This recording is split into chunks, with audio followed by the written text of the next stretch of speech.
Assalamualaikum warahmatullahi wabarakatuh. Saya Ahmad Irfandi, dosen mata kuliah pencemaran udara. Di pertemuan ke-13 ya, kita akan mempelajari tentang isu-isu yang berkaitan dengan pencemaran udara ya.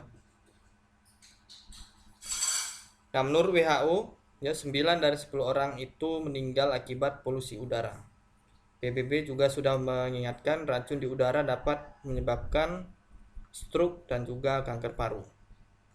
Nah, 7 juta orang tewas setiap tahun karena berhubungan dengan polusi udara. Ini menurut WHO tahun 2005. Polusi udara mengancam kita semua.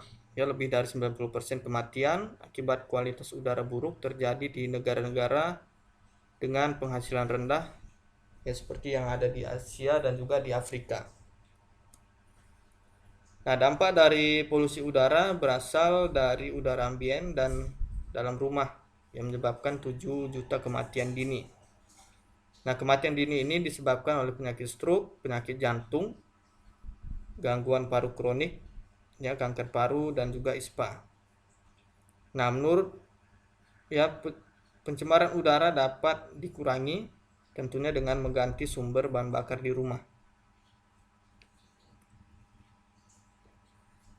Nah, pencemaran udara akibat aktivitas manusia. Tentunya ya pencemaran udara ini disebabkan karena manusia menggunakan bahan bakar fosil ya di kendaraan bermotor, kemudian menggunakan minyak dan batu bara sebagai sumber energi, kemudian fasilitas industri misalnya di pertambangan, pengeboran minyak dan industri manufaktur, kemudian pembakaran sampah perkotaan dan sampah pertanian ini juga mengakibatkan masalah pencemaran udara, dan juga aktivitas memasak di dalam rumah, pemanasan dan pencahayaan yang menggunakan bahan bakar yang berpolutan.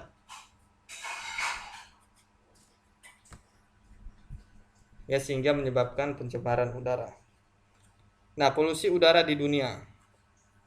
Ya, di dunia ini sendiri menurut data WHO, polusi udara itu merupakan the silent killer ya. Jadi polusi udara ini dapat menyebabkan 7 juta kematian ya di seluruh dunia. Tentunya disebabkan karena stroke, ya penyakit jantung dan penyakit-penyakit yang disebabkan oleh gangguan paru-paru.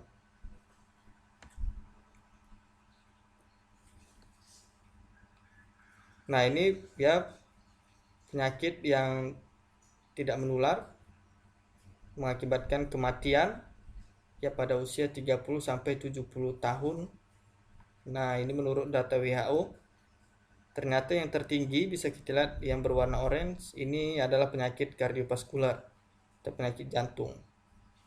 Kemudian yang tertinggi berikutnya adalah penyakit kronik respiratori atau penyakit paru kronis. Ya, dan yang berwarna hijau ini penyakit kanker, dan yang berwarna ungu ini adalah penyakit lain ya. Nah, kita lihat dari beberapa penyebab ya, dari penyebab polusi udara dalam rumah, kemudian polusi udara ambien, kemudian ada perokok pasif, ada perokok aktif ya, kemudian ada yang diet ya, diet low buah ya, kemudian ada aktivitas fisik yang kurang dan pengkonsumsi alkohol. Nah, dari total ya dari keseluruhan polusi udara ini kematian terbanyak disebabkan oleh penyakit jantung, kemudian yang kedua berkaitan dengan penyakit paru-paru kronis, dan yang ketiga berkaitan dengan penyakit kanker. Ya, ini kematian terbanyak akibat polusi udara. Nah, ini ada total kematian yang di tahun 2012 yang menurut wilayah. Ya, ini ada 2388 kematian ya di WPR LMIC. Ya, WPR itu adalah Western Pacific Low and Middle Income Country. Ya. Kemudian yang berikutnya ada di share LMIC. Ya, share itu adalah Southeast Asia. LMIC adalah low and middle income country. Nah, dari grafik ini kita bisa lihat bahwa negara-negara dengan berpenghasilan menengah dan rendah itu cenderung banyak kematian yang diakibatkan oleh polusi udara. Ya, baik polusi udara dalam rumah maupun polusi udara ambien. Nah, ini kematian berdasarkan per kapita ya. Ini juga tinggi di WPR LMIC dan share LMIC. Nah, dari persentase keseluruhan ya host air pollution atau polusi udara dalam rumah ini dapat ya menyebabkan ya berbagai masalah kesehatan ya, seperti terdapat 35% yaitu menderita penyakit stroke ya.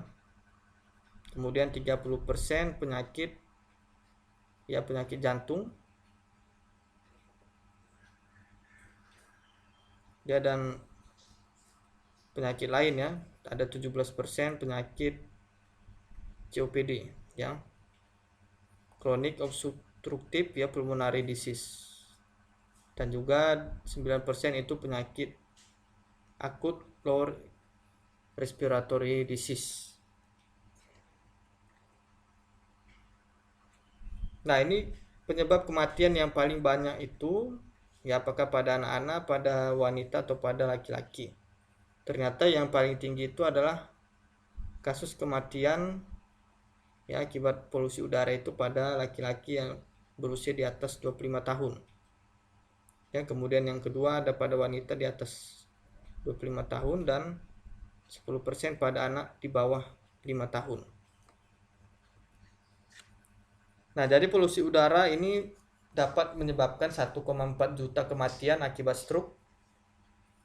Kemudian 2,4 juta penyakit jantung. Kemudian ada 1,8 juta penyakit yang berhubungan dengan kanker paru atau penyakit paru-paru.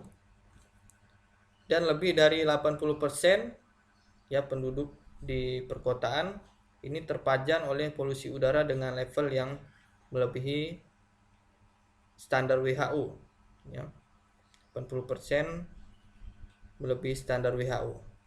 Nah, ini akibat dari banyaknya kendaraan yang terjebak macet ya, masih menggunakan bahan bakar fosil yang berada di jalanan di kota-kota besar, termasuk di Jakarta ya, di Bangkok dan di tempat-tempat lain.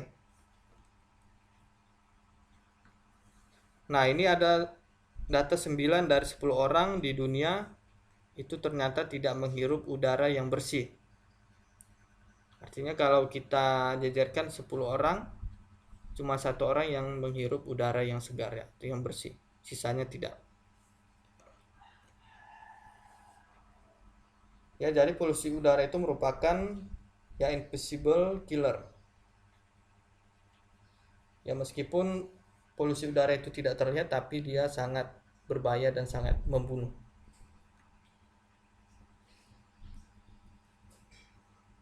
Nah, ini ada dampak lockdown ya, baru-baru ini kita menghadapi lockdown ya karena adanya pandemi corona terhadap perubahan kualitas udara.